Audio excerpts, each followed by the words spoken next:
February 9, 1963 to be exact, and airplane number 1 is ready for its first flight at Boeing's Renton Airport in Washington State.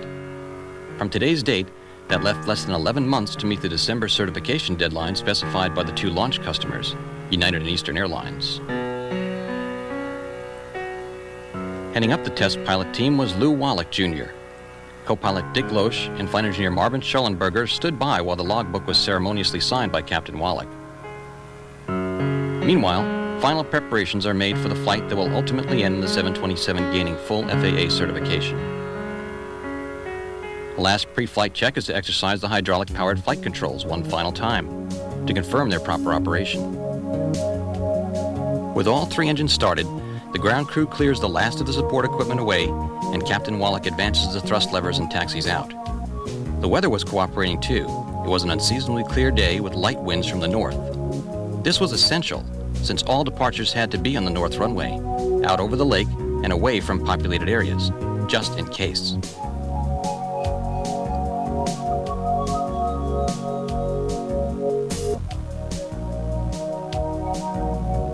Finally, all eyes focus on the 727 as it starts its takeoff roll.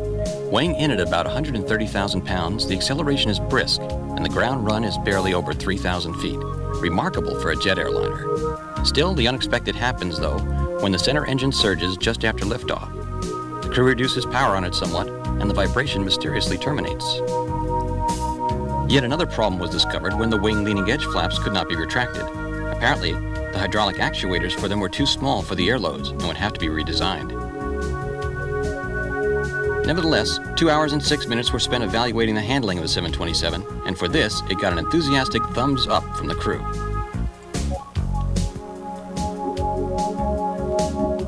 The first landing of the prototype was at a different airport, Payne Field in Everett, Washington.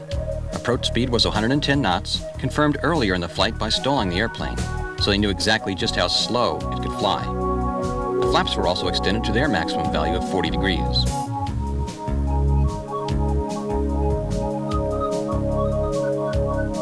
After touchdown, Captain Wallach applied moderate braking, while the engines were only placed in idle reverse thrust.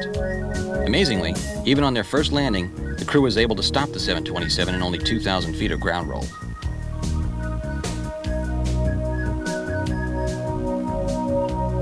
The next day at Everett, before the real work began, ground tests were completed on the 8 tons of onboard equipment which were required for the flight tests.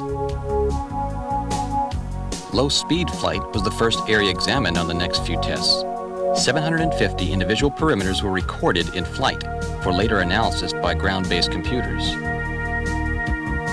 16 hours and 21 minutes were spent testing the aircraft at slow speed. This included numerous full stalls. With the aircraft stabilized at its minimum flying speed, the pilot would apply consistent back pressure, forcing the nose to an even higher angle of attack. Prior to stall, the aircraft would buffet and the nose would pitch down itself, effectively recovering from the stall on its own. The airplane could quickly be returned to level flight.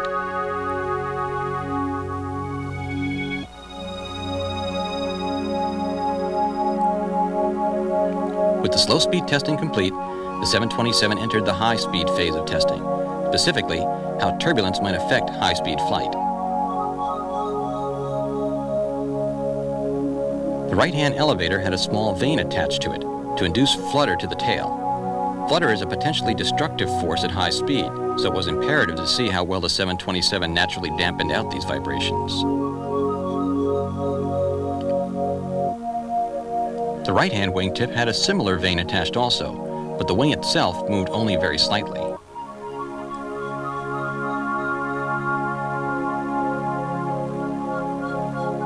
The aircraft was also flown in a dive to airspeeds of 460 knots and Mach 0.96, clearing it with regard to flutter and high-speed flight. The wing was also a radical new design and received much testing. The tried-and-true method of attaching small tufts of yarn to the wing made it possible to visually see the airflow. With the spoilers up, the airflow took on a different look than before, as evidenced by the tufts behind the spoiler. Rolling maneuvers were initiated to record photographically the effects on the airflow. The arrow points to the area of tufts that delineate the shock wave caused by the wing as it approaches the speed of sound.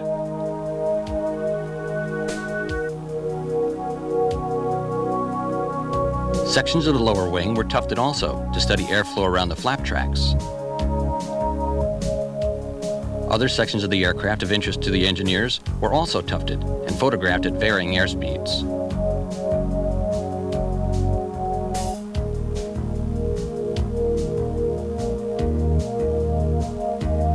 In all these cases, the airflow exhibited by the tuft patterns was smooth and streamlined. This proved the 727 had good airflow characteristics. Back at the airport, testing continued on takeoffs and landings. A normal takeoff, weighing 145,000 pounds, yielded this departure. For the high rotation test, the test pilot would accelerate to liftoff speed and pull back harder than normal on the stick.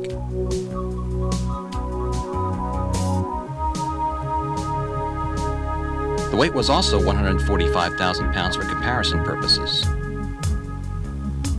This test was to prove that the aircraft could still continue flying after such an abusive pilot input was made.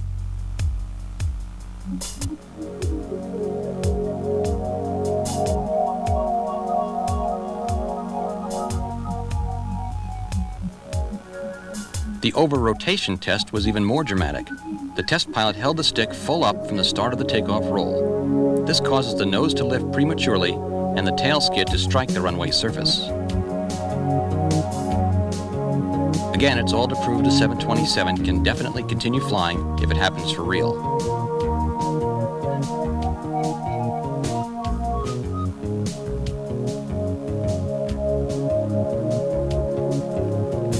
The refused takeoff tests were conducted at Edwards Air Force Base in California.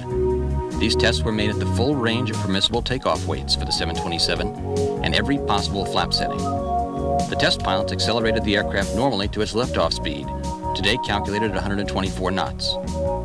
At that point, instead of lifting off, the throttles were closed and the wheel brakes were selected to maximum. The engine thrust reversers were not allowed to be used. The distance it would take to stop the aircraft would be recorded and used later by the airlines.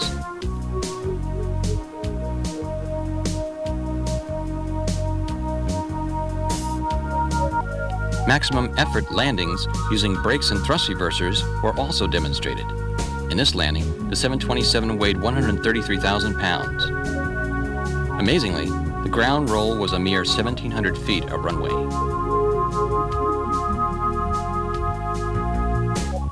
Landings were also made on wet runways too, to test the effectiveness of the new anti-skid system developed for the wheel brakes. Even though the brakes were applied to maximum by the pilot, and even though the runway was wet, no skidding occurred. These tests confirmed the effectiveness of anti-skid on wet runways and exemplified the typical 500-foot difference between dry and wet runway ground roll distances. The 727 was flown to Great Falls, Montana for crosswind landing tests. This part of the country notoriously had strong, steady winds, which proved perfect for the test series. The gross weight for this landing was 132,000 pounds at a flap setting of 30 degrees.